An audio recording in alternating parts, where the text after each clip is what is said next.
What happens when a quiet, intensely private actor, known for swallowing his emotions rather than displaying them, sits across from a panel that thrives on bold opinions, sharp interruptions, and live television unpredictability? What happens when restraint finally cracks and truth slips out raw, unfiltered, and impossible to take back? Before we go any further, if you love cinematic, emotionally charged celebrity moments like this, make sure you subscribe to Stage View, hit like, and comment right now. You don't want to miss the stories that unfold when the cameras keep rolling and the masks start to fall. The studio lights at the View burned hotter than usual that morning. The audience didn't know it yet, but they could feel it, an unease humming through the applause as Adam Driver walked out onto the set. He wasn't smiling the way guests usually do. Not the polished, practiced smile that says I'm here to promote a movie. His expression was neutral, almost guarded, like someone stepping onto a battlefield rather than a couch. He nodded politely. A brief wave. No flourish. Across from him sat Whoopi Goldberg, relaxed in her chair, radiating veteran confidence. She'd been doing this longer than Adam Driver had been famous. Longer than most people in the audience had been alive. She'd interviewed presidents, movie stars, scandal survivors. She believed she'd seen it all. The music faded. The applause softened. Cameras tightened their focus. Adam settled into his seat, hands folded, shoulders squared. His leg bounced once, then stilled. That tiny movement, barely noticeable, was the first crack. Whoopi leaned forward slightly, smiling, voice warm but probing. "So, Adam," she began, "you've played some very intense characters. Dark, complicated men. Do you think that intensity comes from somewhere personal? A safe question. The kind that opens a conversation, not a confrontation." Adam exhaled through his nose, a habit he had when thinking. "I think everyone brings something personal to their work," he said carefully. "But I don't really like to psychoanalyze it on TV." A light chuckle rippled through the audience. Whoopi smiled wider, unbothered. "Well, we're on TV," she said, half joking. "That's kind of our thing." Laughter. Applause. Adam nodded, but his jaw tightened just a fraction. Another host chimed in, pivoting to his latest film, praising his performance, calling it brutally honest. The words lingered in the air longer than intended. Brutally honest. Adam's eyes flicked downward, then back up. Whoopi returned to the conversation, her tone shifting, still friendly but firmer. "You've spoken before about not loving fame, about how uncomfortable it makes you. But you chose this career. You chose to be seen. Don't you think there's a responsibility that comes with that?" The studio went quiet in a way that wasn't scripted. Adam didn't answer right away. His fingers unclasped, then relaced. He stared straight ahead, not at Whoopi, not at the audience, but somewhere past the cameras. Somewhere private. "I don't think choosing to act," he said slowly, "means choosing to have your inner life dissected by strangers." A murmur rolled through the crowd. Whoopi's eyebrows lifted, not in offense, but curiosity. "But that's part of the deal," she replied. "People connect to you because they feel like they know you. That connection matters." Adam finally turned to her then. Really looked at her. "Does it?" he asked. The question wasn't hostile. It was sincere. And that made it more dangerous. Whoopi leaned back, crossing her arms loosely. "Of course it does," she said. "Art is about connection. You don't get one without the other." Adam swallowed. His throat bobbed visibly. "I grew up in a house where attention wasn't safe," he said quietly. The audience froze. No one laughed. No one clapped. Whoopi's expression softened, but she didn't interrupt. "When people look too closely," Adam continued, his voice steady but low, "something bad usually followed. So yeah, fame makes me uncomfortable.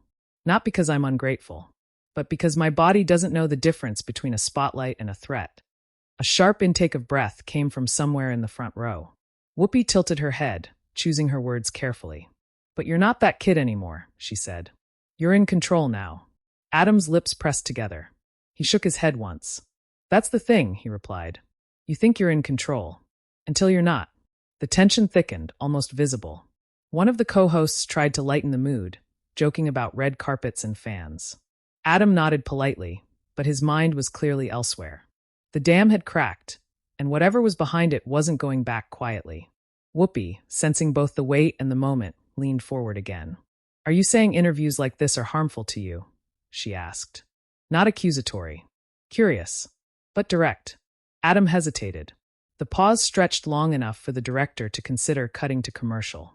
"I'm saying," Adam finally replied, that sometimes these spaces ask for vulnerability without offering safety. A collective "oh" rippled through the room. Whoopi's smile faded. Not completely, but enough to show she was listening differently now. This space, she said, gesturing around them, has given a lot of people a chance to tell their truth. Adam nodded. And sometimes, he said, it turns their truth into a soundbite. Silence. Even the cameras seemed to breathe more quietly. Adam shifted in his seat, voice gaining strength, emotion sharpening. I've watched people come on shows like this, he continued, open something real, and then spend weeks watching it get twisted online. Memes. Headlines. Think pieces written by people who weren't even in the room. The audience stirred, uneasy now, caught between fascination and discomfort. Whoopi straightened. You know we don't control the internet, she said. I know, Adam replied. But we control this moment. And I think we forget how much power it has. The words landed heavier than anyone expected. A producer's voice crackled faintly through an earpiece somewhere off camera. Whoopi paused, then nodded slowly. So what's your truth, Adam? She asked. Right now. In this moment. Adam looked out at the audience. At the cameras. At the millions of invisible eyes beyond them. His voice dropped to almost a whisper. My truth, he said, is that I'm tired of pretending I'm okay with being consumed. Gasps. Real ones this time. The leg bounced again. Faster now. I love acting, he went on. I love disappearing into characters. But I hate being turned into one. I hate when pain becomes entertainment. Whoopi opened her mouth to respond, but Adam kept going. And today, he said, finally meeting her gaze again, it feels like you're asking me to package that pain neatly, to make it comfortable. The studio erupted, not in applause, not in boos, but in that chaotic blend of whispers, shocked breaths, and shifting bodies that signals something irreversible has just happened. Whoopi sat very still. For the first time, she didn't have an immediate response. And in that charged silence, with millions watching and no script left to follow, the raw truth hung in the air, unfinished, unprotected, and about to change everything. The silence didn't break all at once. It fractured. A cough from the audience. The faint squeak of someone shifting in their seat. The low hum of studio lights suddenly sounding louder than before. Adam Driver sat back, as if realizing only now how far he'd stepped past the invisible line. His chest rose and fell once controlled, rehearsed from years of discipline. Military discipline, actor discipline, the discipline of someone who learned early how to lock emotions behind steel doors. Across from him, Whoopi Goldberg didn't move. Her eyes stayed on Adam's face, not confrontational, not defensive, assessing. She'd been challenged before, but rarely like this. Rarely so calmly. Rarely with the implication that the very ground she stood on might be unstable. The director hesitated in the control room. Cut to commercial now, or let it ride. Ratings spiked when things went off script. But this wasn't a raised voice or a viral one-liner. This was something slower. Something heavier. Whoopi finally spoke, her voice lower than before. I'm not asking you to make anything comfortable, she said. I'm asking because people watching might see themselves in what you've been through. Adam nodded, but it wasn't agreement. I know that's the intention, he said. I really do. But intention doesn't erase impact. One of the co-hosts leaned forward, trying to bridge the widening gap. Adam, do you feel like you're being misunderstood right now? She asked gently. He considered the question, eyes drifting briefly toward the audience. I feel like this format doesn't leave room for complexity, he said. You get a few minutes. You say something honest. And then it lives forever, without context, without nuance. A woman in the front row shook her head slightly, as if disagreeing. Another nodded emphatically. The audience was splitting, and they knew it. Whoopi exhaled, long and slow. But you're here, she said. You came on the show. Yes, Adam replied. And that's on me. That admission softened the air, just a little. I keep thinking, he continued, voice steady but weighted, that if I just stay quiet long enough, people will stop asking. But they don't. They keep wanting more. More access. More explanation. More pieces. He paused, fingers pressing into his knee now, grounding himself. And at some point, he said, it stops feeling like conversation and starts feeling like extraction. That word landed hard. Extraction. Whoopi's brows knit together. You think we're taking something from you? Adam didn't answer immediately. He tilted his head, as if listening to something internal. I think, he said slowly, That fame teaches people they're entitled to parts of you that should be earned. A sharp reaction rippled through the crowd. Half applause, half discomfort. Whoopi leaned back, hands open now, palms up. So where's the line? She asked. What should people be allowed to ask? Adam let out a breath that was almost a laugh. Almost. I don't know, he admitted. That's the problem. I don't know where the line is anymore. It keeps moving. The control room cut briefly to a wide shot. The panel. Adam. The audience. The tension was cinematic, unplanned, irresistible. Another co-host jumped in, her tone cautious. Do you feel like your work gets overshadowed by this? By who people think you are? Yes, Adam answered instantly. Too instantly. All the time. He leaned forward now, elbows on knees, posture breaking from that earlier guarded stillness. I trained for years, he said. Years. I worked on craft, on discipline, on disappearing into characters. But interviews like this, headlines like this, they pull me back into myself, into a version of me I don't recognize. Whoopi watched him closely. But people don't come here to hurt you, she said. I know, Adam replied. But harm doesn't require malice. That sentence landed like a gavel. A murmur spread through the audience. Someone whispered, wow. Someone else whispered, he's right. Whoopi shifted in her seat. The warmth was still there, but now it was mixed with something else. Defensiveness, maybe, or the weight of responsibility. So what would you rather we do? She asked. Say nothing? Pretend the human part of you doesn't exist. Adam shook his head. No, I'd rather we acknowledge that there's a cost. He looked directly into the camera now, breaking the fourth wall. Every time someone asks you to relive something painful, he said, voice unwavering, they should understand they're asking you to reopen a door that might not close again. The audience went quiet. Dead quiet. The co-hosts exchanged glances. This was no longer just an interview. It was a reckoning about media, about consumption, about the unspoken contract between public figures and the public. Whoopi cleared her throat. You know, she said slowly, I've been doing this a long time. Adam nodded. I know. I've seen people come on this show broken, she continued. And I've seen people leave lighter because they finally got to say something out loud. Adam listened genuinely. And I believe that happens, he said. I just think we don't talk enough about the ones who leave heavier. That hit. The camera caught a woman in the audience wiping her eyes. Another man crossed his arms, jaw tight. Whoopi leaned forward again, her voice quieter now, more personal. Are you heavier right now? She asked. Adam hesitated. The pause stretched. Yes, he said finally. A little. The admission cracked something open, not just in him, but in the room. I didn't plan to say all this, he added. I came here to talk about a film. A soft, nervous laugh bubbled up from the audience. And somehow, Adam continued, we ended up here. Whoopi nodded slowly. That's live television, she said. It has a way of doing that. The director's voice buzzed again through an earpiece. 2 minutes to break. One of the co-hosts glanced toward the camera, then back at Adam. Adam, she said, do you regret saying any of this? Adam thought for a moment. No, he said, but I'm afraid of what happens next. That line lingered, ominous. Whoopi raised an eyebrow. What do you think will happen? Adam's lips pressed together. I think people will decide who the villain is, he said. And they'll stop listening after that. The audience shifted again, unsettled by the accuracy of it. Whoopi looked out at the crowd, then back at Adam. Maybe, she said. Or maybe they'll hear something they needed to hear. Adam offered a small, tired smile. I hope you're right. The lights flickered slightly as the show prepared to cut away. The moment felt suspended, unfinished, like a held breath. Whoopi turned toward the camera, professional instincts kicking back in. We're going to take a quick break, she said. When we come back, more with Adam Driver. Applause rose, but it was different now. Not celebratory. Reflective. Uneasy. As the cameras pulled back and the music swelled, Adam leaned into his chair, staring at the floor.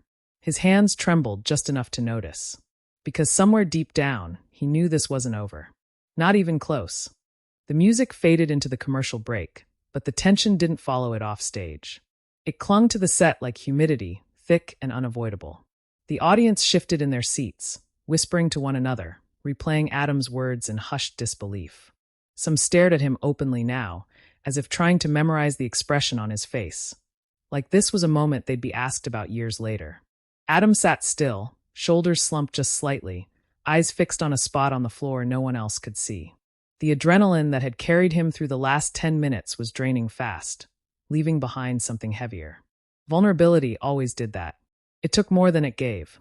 Across from him, Whoopi Goldberg removed her glasses and rubbed the bridge of her nose. Off camera, she wasn't smiling. She wasn't angry either. She looked thoughtful. The kind of thoughtful that comes when something you've believed in for decades suddenly gets questioned out loud. A producer leaned in, whispering urgently. Whoopi nodded once. Adam didn't look up. "You okay?" One of the co-hosts asked him softly, barely audible without a mic. Adam gave a half nod. "Yeah," he said. It sounded like a lie he'd practiced. The red light blinked back on. They were live again. Applause returned on cue, but it was restrained, cautious.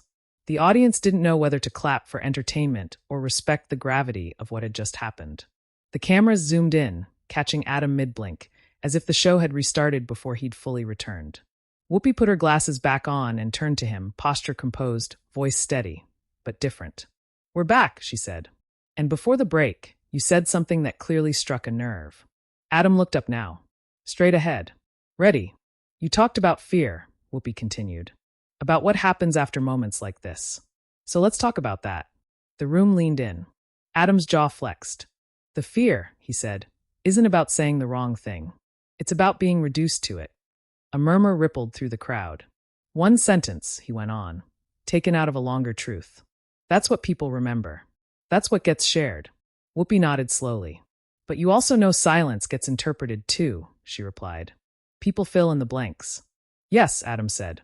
"And they're usually wrong." One of the co-hosts interjected, more firmly this time. "Adam, with respect, people connect to you because you feel real. That's not a bad thing." Adam turned to her. "I'm not saying connection is bad," he said. "I'm saying consumption is." The word echoed again, heavier now that he'd said it twice. The audience reacted audibly, some clapping, some gasping, some shaking their heads. Whoopi leaned forward, elbows on the table. "So where does that leave shows like this?" she asked. "Are we part of the problem?" Adam hesitated. The cameras caught it. The audience felt it. "I think," he said carefully, "you're part of a system that hasn't caught up with its own power." That landed harder than anything before. A few people clapped. Others stayed silent. The split was undeniable now. Whoopi didn't interrupt. She let him finish. "We broadcast vulnerability," Adam continued, voice steady but charged, "and then act surprised when it becomes currency.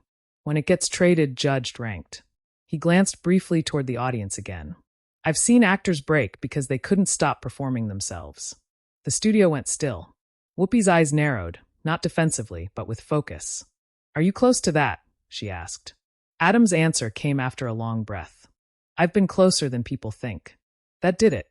A collective gasp filled the room. A woman in the second row pressed her hand to her mouth. Someone else whispered his name like a prayer. Whoopi sat back, absorbing it. "You know," she said quietly, "when I came up, we didn't talk about any of this." Adam nodded. "I know, and I respect that. But that doesn't mean it didn't exist." The co-hosts exchanged glances again. This wasn't a generational debate anymore. It was something deeper. Structural. Personal. "So what happens now?" Whoopi asked. "After today?" Adam smiled faintly, but there was no humor in it. "People will clip this," he said. "They'll argue about it. Some will say I'm ungrateful. Some will say I'm brave." A ripple of knowing laughter passed through the audience. "And the truth," he added, "is that I'm just tired." That word, tired, hit differently than all the rest. Whoopi softened, her voice losing its edge. "Tired people still deserve space," she said. Adam met her eyes. "Then let's make space," he replied. "Not just for me. For everyone who comes on here thinking they owe the world their pain." The audience erupted, not loudly but fully. Applause rolled in waves, uneven but sincere. Whoopi waited for it to die down. "You know," she said, "you challenged us today." Adam shrugged slightly. "I challenged myself too." The director's countdown echoed faintly. 30 seconds. Whoopi turned toward the camera again, professional but changed. "When we come back," she said, "final thoughts with Adam Driver." Adam exhaled slowly, leaning back in his chair. His hands were steady now, but his eyes were wet, just enough for the camera to catch if it wanted to. And somewhere beyond the studio walls, phones were already lighting up. Clips were being cut. Opinions were forming. The story was no longer contained in this room. It was about to explode. The final seconds of the broadcast ticked down with a strange calm, the kind that only comes after something irreversible. The applause faded, the camera pulled back, and the red light clicked off. Just like that, the moment was no longer live. But it wasn't over. Not even close. Adam Driver stayed seated for a beat longer than necessary, as if standing up too fast might shatter whatever fragile composure he had left. When he finally rose, a few audience members stood too, some clapping softly, others just watching him with wide, unsettled eyes. This wasn't the polite ovation of daytime television. This was recognition, or confusion, or both. Whoopi Goldberg remained seated, hands folded, eyes tracking Adam as he stepped away from the table. She didn't rush after him. She didn't offer a quip to lighten the mood. For once, silence felt more honest. Backstage, the energy was chaotic. Producers whispered urgently. Assistants checked phones that were already exploding with notifications. A junior staffer stared at a monitor replaying Adam's line. Harm doesn't require malice. Over and over, like they were trying to understand how one sentence could tilt an entire show. Adam disappeared down the hallway, shoulders tense, jaw clenched. A publicist caught up to him, speaking quickly, reassuringly. Adam nodded, but his eyes were distant. He already knew what was happening out there. Because outside that building, the internet had caught fire. Clips hit social media within minutes. Short, context-free, dangerous. One video showed Adam staring straight into the camera, saying he was tired of being consumed. Another froze on Whoopi's face mid-reaction, headlines screaming, "Whoopi Goldberg stunned as Adam Driver calls out talk shows." Comment sections split clean down the middle. Some praised him. He said what everyone's afraid to. "This is the realest thing I've ever seen on daytime TV." Others were brutal. He knew where he was. Cry me a river, fame pays well. Think pieces followed by the hour. Podcasts dissected his tone. Body language experts slowed down the footage. Was Whoopi offended? Was Adam attacking the show? Was this bravery or entitlement? By evening, #AdamDriver was trending worldwide. Inside the studio, Whoopi finally stood. A producer asked if she was okay. She paused, then nodded. "I'm thinking," she said. That night, she went home and did something she rarely did. She rewatched the segment. Not once. Not twice. All the way through. She watched her own reactions. The pauses. The moments she almost interrupted but didn't. When the screen faded to black, she sat back, silent. The next morning, the audience reaction was impossible to ignore. Emails poured in. Some thanked the show for letting the moment breathe. Others accused it of crossing a line, or not going far enough. On the next episode of The View, Whoopi addressed it. "We had a conversation yesterday," she said, looking straight into the camera, "that made a lot of people uncomfortable, including us." The room went quiet. "And discomfort," she continued, "is sometimes where truth lives." Adam didn't appear on camera again that week. No follow-up interview. No clarifying tweet. His team released a short statement, measured, calm, saying he stood by his words and hoped the conversation could continue with care. But the damage, or the breakthrough, was already done. Actors began speaking up. Quietly at first. Then louder. Stories surfaced about panic attacks before press junkets. About the pressure to be endlessly open, endlessly grateful. Fans started questioning their own expectations. Did they really need access to everything? And somewhere in all that noise, Adam Driver went back to work. Back to scripts. Back to characters.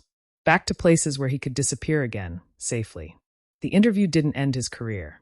It didn't cancel anyone. It didn't resolve the tension between fame and privacy. But it changed the temperature. It left a mark. And for everyone who watched live, or caught it later in a clipped, imperfect form, it forced a question that lingered long after the screens went dark. When someone finally tells the truth on camera, what do we do with it? Now it's your turn. What did you see in that moment? Courage? Conflict? Something unresolved? Drop your thoughts in the comments. I want to hear your take. And if you're here for stories that go beyond headlines, that pull you inside the room when the tension is real and the masks slip, subscribe to Stage View right now. Like this video, share it with someone who loves raw, explosive celebrity moments, and stay tuned. Because the next truth? It's already waiting to be told.